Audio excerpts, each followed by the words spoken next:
kita bertemu lagi dan kita akan memperdalam kembali soal perjanjian.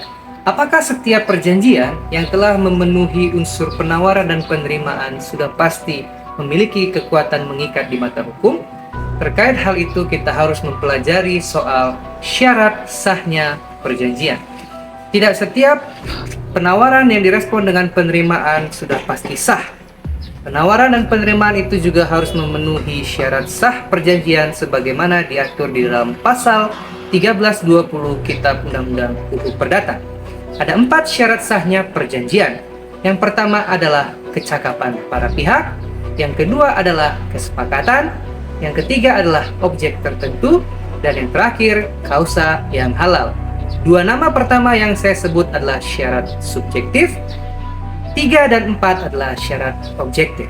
Kali ini kita akan coba pahami tentang 2 syarat pertama, yaitu syarat subjektif sahnya perjanjian. Alhamdulillah sayang, akhirnya kita sah.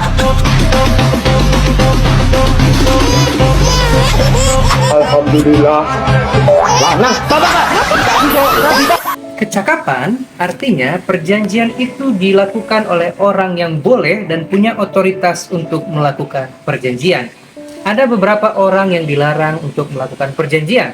Yang pertama adalah mereka yang belum berusia 21 tahun, yang mana syarat ini bisa disimpangi ketika orang itu telah menikah.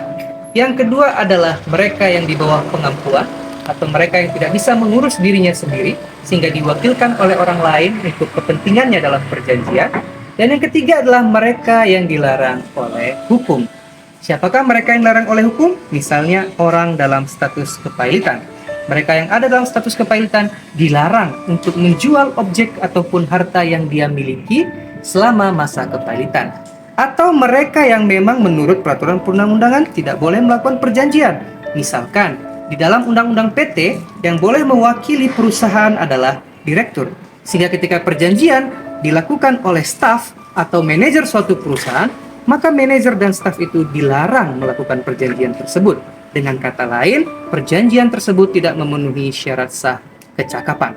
Yang kedua adalah kesepakatan. Kesepakatan artinya para pihak mengetahui apa yang dia sepakati dan menginginkan konsekuensi hukum dari kesepakatan itu.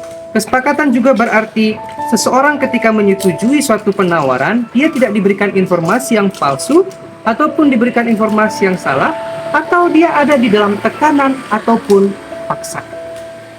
Ketika kedua syarat subjektif tersebut terpenuhi, maka telah terpenuhi 2 syarat awal dari sahnya perjanjian.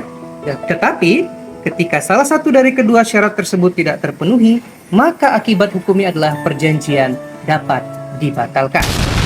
Biasa toh manusia, kalau lagi kejepit janjinya macem-macem, tapi begitu lolos dari jepitan, janjinya pun ikut lolos juga. Supaya dia ingat, jepit lagi aja bos. Perjanjian dapat dibatalkan artinya apabila pihak yang terlibat dalam perjanjian tetap ingin melanjutkan perjanjian, walaupun dia tahu mungkin mitra bisnisnya tidak cukup umur, maka perjanjian itu bisa diteruskan. Tetapi di sisi lain, perjanjian yang seperti ini dapat dibatalkan secara sepihak. Itu tadi tentang syarat subjektif sahnya perjanjian.